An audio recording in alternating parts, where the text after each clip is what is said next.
So, I want you to imagine your absolute worst enemy. Like, truly the worst person you can possibly think of. Okay, right. That's a dark start, but I'm with you. Yeah, well, now imagine they aren't, attacking you with a weapon. They aren't threatening you in some dark alleyway at night. Like a traditional villain would. Exactly. Instead, they are simply sitting back, smiling, and just quietly watching you completely destroy your own life. Which is so much worse, honestly. It really is. I mean, how do you fight someone who doesn't even throw a single punch? Someone who just uses, like, your own unforced errors, your paranoia, and your own character flaws as their ammunition. You really can't. It's impossible. Right. So anyway, welcome to another deep dive. We know you are tuning in because you want to get way past the surface level chatter. You don't just want a plot summary. You want to understand the mechanics, the psychology, and the real-world implications of what you're seeing on screen. Exactly. And honestly, we have an absolute masterpiece of psychological warfare to dissect for you today. We really do. We are looking at something structurally fascinating today. Yeah. We're breaking down the explosive halfway point of Apple TV Plus 2026 remake of Cape Fear. Specifically, Season 1, Episode 5, which is ominously titled Faith. Such a heavy episode. Oh, massive. And just to give you, the listener, a sense of where we are pulling from today, we aren't just looking at the episode itself. Right, we've got a whole stack of sources. Yeah, we are synthesizing insights from a literal mountain of critical analysis. Everything from the intense psychological breakdowns in the AV Club and Decider to, the legal and narrative dissections found in podcasts from The Ringer. But we are going to weave all of that into one coherent thread for you. Yeah. Because, the mission today isn't just to recap what happened. No, not at all. The goal is to truly dissect Max Caddy's terrifying brand of modern warfare. Yeah. We need to analyze the frankly catastrophic decisions made by the Bowden family. They make so many bad choices. So many. We have to untangle this incredibly dark, sticky web of cults, digital manipulation, and murder that culminates in this pivotal hour of television. Exactly. The overarching question you need to keep in your mind as we go through this is, it's what is the architecture of ruin? Oh, I like that phrase, the architecture of ruin. Right. What we see in Faith is how Max Cady shifts from being just a traditional bogeyman to a maestro conducted as a symphony of self-destruction. Yeah, he really doesn't have to get his hands dirty. No, he doesn't need to physically dismantle the Bowden family because he has effectively given them the blueprints and the tools to dismantle themselves. Okay, let's just jump right into the deep end, because the opening sequence sets a tone of absolute surreal chaos. It really does. It's so uncomfortable. Totally. And we don't even start with Max. We start with his teenage daughter, Nevaeh. Yes. She is terrorizing her mother, Faith, in this deeply uncomfortable, almost psychosexual interaction. I mean, Nevaeh steals her mother's food, physically intimidates her, and then... She delivers that bizarre kiss. Yes. That lingering kiss on the mouth before just waltzing out the door, it gave me chills. It's pure manipulation. Right. And where does she go with this manic energy? A local cinema. But she isn't there for, like, a standard teen slasher flick or something. No, she goes to see a family movie. Yeah. She is sitting in a theater watching George Miller's family film, Babe Pig in the City. Which is, frankly, such a highly specific, surreal choice by the showrunners. It's so weird. It instantly creates this sense of cognitive dissonance. You have this innocent, heartwarming film playing on the silver screen, juxtaposed against a teenager who is radiating just pure malice in the theater seats. And it gets so much worse. While this movie is playing, Nevaeh is sitting in the dark, smoking out of what the sources debate is either a gator bong or a dragon bong. Some sort of massive reptilian glass apparatus? Yeah, exactly. And she is eating canned sardines with her bare hands, like just scooping them out. So gross. She's laughing maniacally at the movie. And then, when a woman in the row ahead of her politely asks her to keep it down, Nevaeh just casually tips her sardine tin and pours the fish juice all over the woman. It is the purest distillation of antisocial behavior. Honestly, it's sociopathic. Yeah. And this is the exact moment Anna Bowden, our high-powered, highly educated defense attorney protagonist, tracks Nevaeh down to confront her. Right, but before we get to Anna's massive mistake here, we really need to look at the cinematic lineage of this moment. Oh yeah, the De Niro connection. Exactly. A lot of the critical reviews pointed out how this entire cinema sequence operates as a brilliant 2026 remix of the 1991 Martin Scorsese film. Yeah. If you think back to the 91 Cape Fear, Robert De Niro's Max Cady goes to a movie theater, violently smokes a massive cigar, and laughs obnoxiously just to intimidate the Bowden family who are trying to enjoy a movie a few rows away. Yeah, I remember that scene. He uses his sheer physical presence to dominate the public space. Wait, let me push back on that slide. Sure. Go ahead. Because De Niro's caddy was using physical intimidation, yes, but he was doing it directly to his targets. He was in the room with them. That's true. In this new iteration, Max isn't even in the room. He has totally delegated the intimidation to his teenage daughter. And by doing so, the dynamic completely shifts. Oh, absolutely. Nevaeh isn't a hulking ex-convict. You know, she's a young girl. The threat profile is totally inverted, which makes it infinitely more difficult for Anna to handle. That is a crucial distinction. It really modernizes the terror. Nevaeh is weaponizing something entirely different from physical strength. Yeah. When Anna finally confronts her in the aisle, Anna tries everything. She tries sympathy, she tries anger, she tries logic. But none of it works. None of it. Nevaeh just smiles and taunts her. She starts listing off deeply personal, invasive facts about Anna's children. This part was so creepy. She casually mentions Zack's severed toe, and then she drops the bombshell that Natalie now has a nipple piercing. Yeah, just to prove she knows everything. Exactly. Nevaeh is proving in real time just how deeply she has infiltrated Anna's supposedly secure home. And it completely shatters Anna's composure. Like, it pushes this brilliant lawyer way past the breaking point. It's the trigger. Right. Nevaeh suddenly bites Anna's hand, like hard enough to draw blood, and Anna instinctively shoves her away. But she shoves her hard. So hard. Directly out the theater doors and into oncoming street traffic. Nevaeh actually gets hit by a car. Which is shocking. But instead of lying there injured, she pops right back up like a feral Terminator, completely unfazed, and just sprints away. It's terrifying. It really is. But here's the catastrophic part. For Anna, bystanders on the street recorded the entire physical altercation on their phones. And this is where the genius of delegating the theater harassment to Nevaeh really pays off for Max Cady. Oh, totally. Nevaeh inherently understands the digital age in a way that Anna, for all her education, simply doesn't in that moment. Yeah, Anna's stuck in the old way of doing things. Right. Nevaeh doesn't need to win a street fight against an adult. She just needs the internet to think Anna is an unhinged, violent monster attacking a defenseless teenager. And it works. The video of a wealthy white attorney shoving a young girl into traffic goes viral almost instantly. Which leads to Anna being suspended from her nonprofit law firm by her boss, Nevaeh. And Nevaeh delivers a line that, frankly, I think is the thesis statement for the entire episode. Oh, I know the one. Yeah, she tells Anna, quote, "It's not about what's right. It's about how it looks." It's such a devastating reality check. But let's analyze Anna's psychology here, because I know you had some serious reservations about how a defense attorney could fall into such an obvious trap. Yes. Oh my gosh, yes. Think about this for a second. If you are listening to this, you are a high-powered defense attorney. Right. You navigate the justice system, evidence, and volatile situations for a living. You literally have a private investigator, Ray, who expressly warned you to stay away from this girl. He was very clear about it. So why on earth are you confronting a hostile, unpredictable teenager in a crowded public space instead of going to the police? I mean, is it just pure arrogance on Anna's part, or has Max's psychological warfare completely short-circuited her prefrontal cortex? It is definitely the latter, combined with the illusion of control. You really have to understand the psychology of high-achieving professionals like Anna. Okay, tell me more about that. They are used to having absolute agency. They are fixers.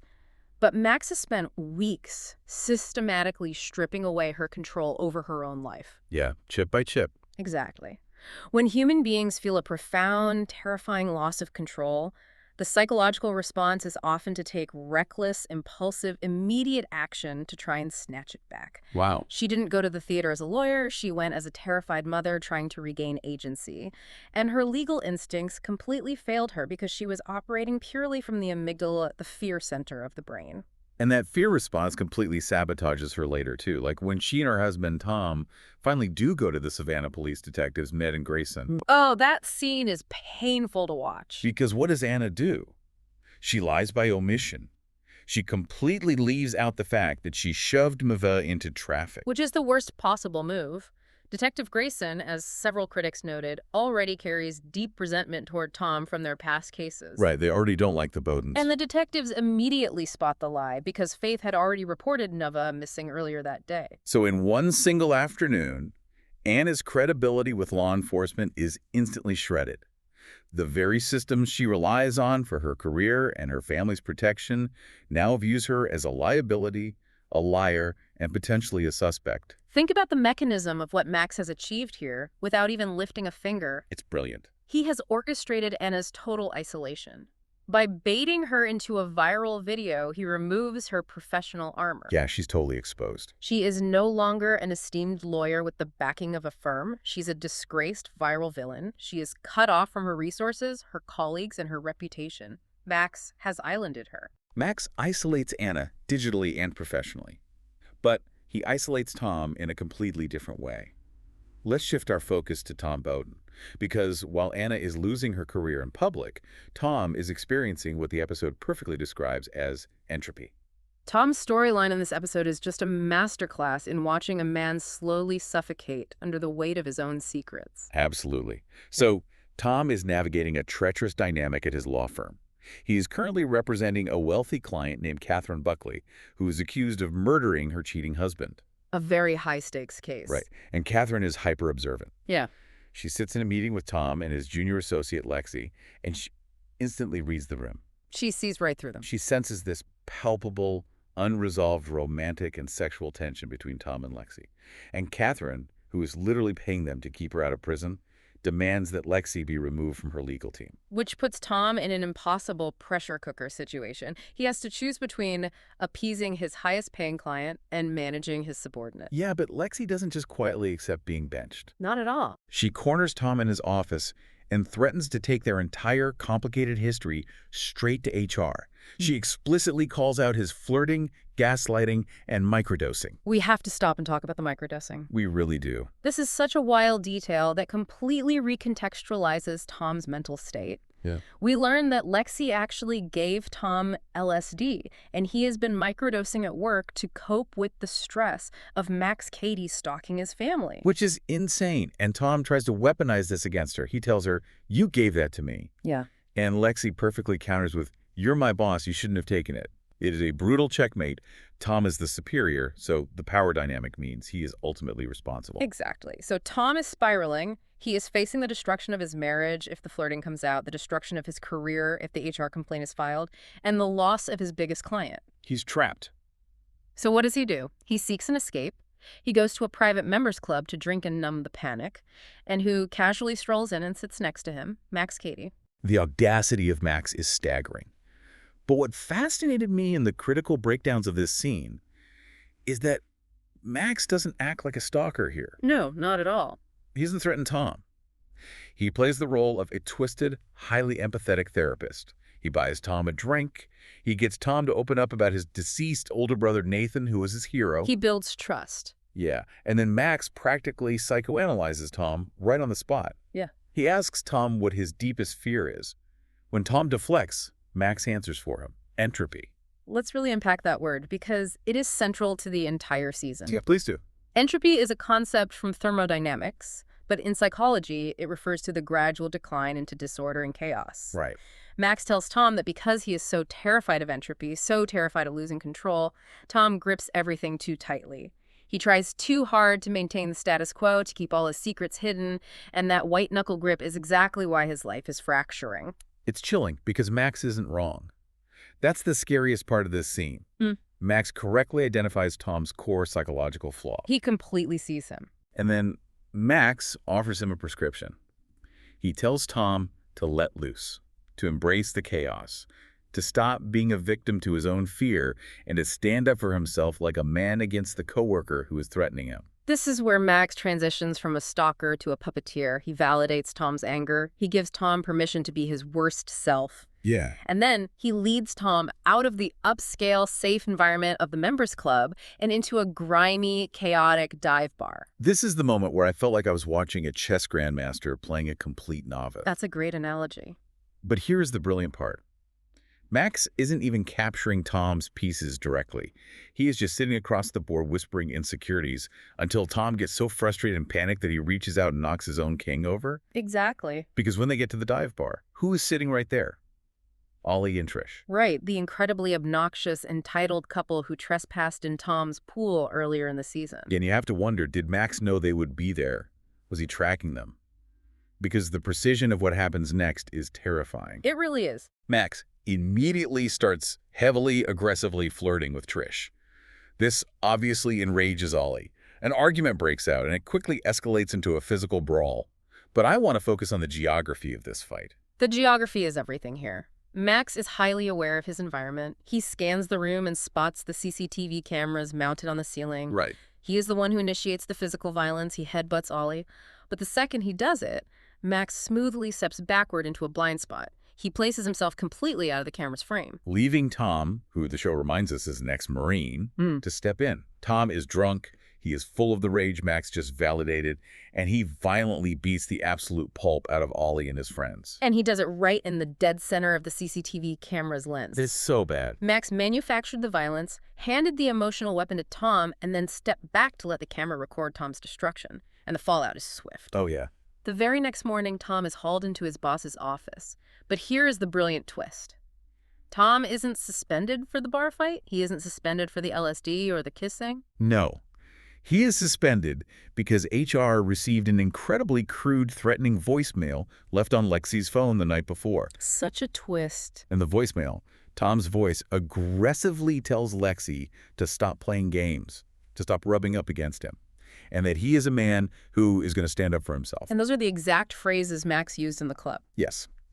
But Tom has absolutely zero memory of leaving that voicemail. Now, the podcast we sourced went deep into speculation here, and the consensus is terrifying. This is likely an AI-cloned voice note. It has to be. Max Cady has evolved. He isn't just a brute who lifts weights in a prison cell. He's weaponizing the digital landscape. He's using deepfake technology and AI voice cloning to frame Tom. And we have to look at the psychological torture of what Max has done here. He used the dive bar bender to create a window of missing time for Tom. Missing time is so scary. In trauma psychology or substance abuse, missing time is one of the most terrifying phenomena you can experience because you cannot trust your own memory. Tom cannot confidently sit in that HR meeting and say, I didn't leave that message, because he was too drunk to know for sure. Max has robbed him of his reality. It's the perfect crime. Yeah. Max utilized the digital landscape to strip Tom of his career, just like he did with Anna. And once again, Max has not broken a single law that can be traced back to him. Exactly. Buying a guy a drink isn't illegal. Flirting in a bar isn't illegal. Max is legally insulated while the Boltons burn their own house down. So if we take stock, both parents are now suspended, disgraced, and completely consumed by their rapidly imploding professional lives. They're a mess. They are in survival mode, which means they are entirely blind to the deeply disturbing, practically supernatural horror unfolding right inside their own home with their children. This brings us to the collateral damage. Let's look at the daughter, Natalie. Poor Natalie. She has developed genuine, deep feelings for a girl she knows as Amber. But Anna sits her down and drops a nuclear bomb on her reality. Amber is actually Nevaeh, Max Cady's daughter. That's a huge blow. And not only that, Nevaeh has simultaneously been romantically and sexually manipulating Natalie's brother, Zack. The betrayal here is profound. For a teenager, discovering that your first real relationship was actually a psychological operation engineered by your family's stalker is trauma on a massive scale. And how does Natalie cope? She turns to alcohol. We see this high school girl day-drinking hard liquor from a flask just to numb the pain of this ultimate betrayal. Yeah. She is self-medicating because her parents aren't there to help her process it. But as destructive as Natalie's coping mechanism is, it pales in comparison to what is happening to Zack. Oh, Zack is in real trouble. Because Zack's behavior has crossed the line from typical teenage rebellion into something genuinely alarming. It is straight up terrifying. We see Zack wandering around the under-renovation section of their house, holding this incredibly creepy wooden head or idol that is crusted with cowrie shells. It looks like a ritualistic object. It totally does. Later, Anna walks into the kitchen and catches Zack in a literal trance. He is standing completely frozen, staring blankly into the harsh light of the open refrigerator. So unsettling. When Anna shuts the door, he snaps out of it, looks at her with dead eyes, and says, "I love you, Ma." Which is a massive red flag. As the critical commentators pointed out, Zack never calls Anna Ma. It is a completely alien phrasing for him. It indicates a total psychological dissociation. And his boundaries are completely dissolving. Shortly after the fridge incident, he makes extremely uncomfortable, sexually aggressive advances toward his sister, Natalie. hard to watch. He claims he is doing it because Natalie told their mutual friend, meaning Nevaeh, that she didn't know how to love Zack anymore. This leads to a violent physical fight between the siblings. Now, I want to debate the mechanics of what is actually happening to Zack, because the sources we pulled from were deeply divided on this. Yeah, let's get into the theories. Half the critics are leaning into a supernatural interpretation. They suggest Nevaeh is literally possessing Zack, that when he was staring into the fridge, it was actually Nevaeh looking through his eyes. See, I have to push back on the supernatural possession theory. Okay, what's your take? I think this show is grounded in a much darker chemical reality. In the previous episode, Nevaeh blew some kind of powder, which people are calling witch dust, into Zack's face. Right, the dust scene. If we look at real-world pharmacology, there are substances like scopolamine, often called devil's breath, which are derived from nightshade plants. Oh, that stuff is scary. It's terrifying. Criminals use it to completely strip a victim of their free will, leaving them highly suggestible and prone to extreme amnesia and trance-like states. I think Zack is under the influence of a heavy, prolonged chemical cocktail combined with post-hypnotic suggestion from Nevaeh. That's a very compelling argument, and frankly, it's more terrifying because it is chemically possible. But regardless of whether it is supernatural possession or chemical hypnosis, the structural outcome for the narrative is exactly the same. Yeah. The family unit is fracturing from the inside out. And this brings me to a question I desperately want your take on, because the parents' behavior here is infuriating. I know exactly what you're going to ask. If you are listening, put yourself in this house. Your son is carrying around a creepy cult idol, acting like he is possessed and trying to kiss his sister. Your daughter is day drinking liquor for breakfast. Yeah. Yet Tom's reaction is to go out on a drinking bender with his stalker. And Anna's reaction is to investigate the stalker's ex. How can two highly educated, fiercely protective people be this oblivious to their own children suffocating in front of them? It speaks to the insidious, calculated nature of Max's attack. By attacking their careers and their public standing, Max has attacked the very foundation of their identities. That makes sense. Anna and Tom define themselves by their success and their status. When that is threatened, it triggers pure, primal survival instincts. Right. Think about it. When you are drowning, you don't have the capacity to notice that the person swimming next to you is also drowning. You are just fighting for air. Wow, that's a great way to put it. Max has effectively ensured that no one in the Bowden family has the emotional bandwidth to support anyone else. They are a family in name only, suffering in isolated silos under the same roof. That is incredibly bleak.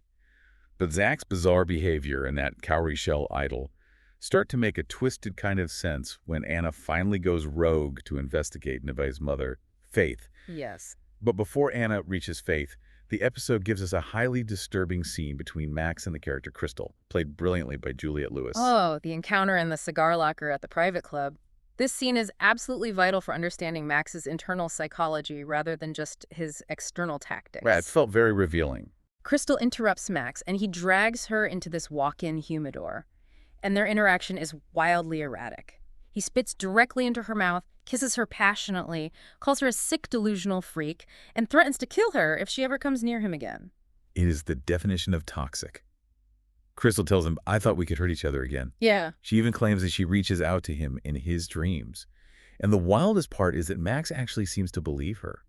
The sources point out that this hints at a deep, shared, likely abusive childhood trauma. Exactly. Throughout the series, there are references to Max experiencing flashbacks of living in a dog cage as a child. This scene fundamentally recontextualizes Max. It certainly doesn't excuse his monstrous actions, but it explains his methodology.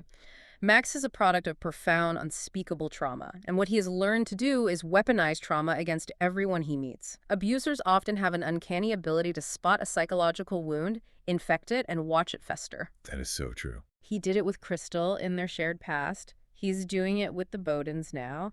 And tragically, he did it with his own daughter, Nevaeh. Which is exactly the horrifying truth Anna uncovers. Because Anna's private investigator refuses to help her anymore, she drives directly to Faith's house. Yeah. And Faith, broken and terrified, finally reveals the reality of her relationship with Max. While Max was locked away in prison, he didn't just fade from their lives. No, he was very active. He groomed Nevaeh, he used contraband burner phones to video call his daughter constantly, and he slowly infected her with a twisted, made-up religion that he invented entirely behind bars. Faith describes it perfectly. She says Max put Nevaeh under his spell. We need to look at the mechanics of cult creation here. Okay, let's dig into that. Max didn't just stay in touch as a father, he actively radicalized his own child. He isolated her ideology, replacing standard societal norms with his own doctrine of vengeance. He turned her into a devoted, unquestioning disciple. Yeah, it's sick. It is a cult of personality where Max has positioned himself as the ultimate deity. Following the clues Faith gives her, Anna tracks down the location where Nevaeh has been hiding out. And it is straight out of a Southern Gothic horror movie. Oh, the set design was amazing. Nevaeh has been living inside an abandoned cemetery mausoleum. Anna breaks into the crypt and finds rotten food crawling with maggots, strange ritualistic items, and horrifically, Zack's embalmed severed toe. The same toe Zack claimed he had safely thrown away. Yes, but the most damning evidence is an envelope mailed from Max's prison. Inside is a postcard. On the front is a picture of a giant wooden cross standing by a river. And on the back, in Max's handwriting, it says, "One day I'll take you there." It is the physical proof of the grooming and radicalization Faith described. Right. Anna takes this evidence and rushes back to Faith's house. Her logical legal brain is probably thinking she can use this to convince Faith to finally press federal charges against Max for grooming a minor. That was the smart move. But when she walks through Faith's front door, she steps into a nightmare. Faith has been brutally bludgeoned to death. Her skull is crushed. And the murder weapon lying right next to her body. It is the exact same wooden, cowrie shell-encrusted idol that Zack was carrying around the Bowden house just hours earlier. And this is where we see the culmination of the episode's central theme: perception is reality. And this is the moment where my brain absolutely broke while watching. Anna finds the body. She sees the murder weapon, and what does she do? She makes a huge mistake. She reaches down and touches the bloody idol. She gets Faith's blood on her hands, her clothes, and then instead of calling 911, instead of securing the scene, she panics and flees the house entirely. Let's look at the optics of this, because the optics are all that matter in the justice system. Anna is the last person seen aggressively confronting Nevaeh before she went missing. Right. Anna was explicitly warned by the police to stay away. Anna has a history of erratic, violent behavior recorded on a viral video. Oh no, it looks so bad. And now Anna's fingerprints and DNA are smeared all over the murder weapon and the crime scene of Nevaeh's mother. I just can't accept her actions here. I need you to explain this to me. Okay, I'll try. Anna is a seasoned, brilliant defense attorney. She handles evidence and crime scenes and police protocols for a living. Why wouldn't she immediately step outside, call the police, and ask for her own lawyer? It's a fair question. I mean, are the showrunners asking us to suspend our disbelief too much here? Or is this the ultimate proof that Max has completely, fundamentally shattered her rational thought? It is definitely asking the audience for a significant suspension of disbelief, which several television critics rightly pointed out. But if we look at it narratively, it perfectly illustrates how effectively Max has dismantled her worldview. How so? She no longer trusts the justice system she works for. She knows Detective Grayson holds a deep grudge against her family. She knows exactly how the optics look. Yeah, she looks guilty. In her panicked, trauma-addled mind, calling the police isn't calling for help, it's calling her own executioners. She is trapped in the narrative Max wrote for her. And the craziest part is, we don't even know who actually killed Faith. Was it Nevaeh fulfilling some dark, cult-like command from her father? Maybe. Was it Zack acting in a fugue state while under the influence of that hallucinogenic witch dust and post-hypnotic suggestion? Or was it Max himself sneaking in to tie up a loose end?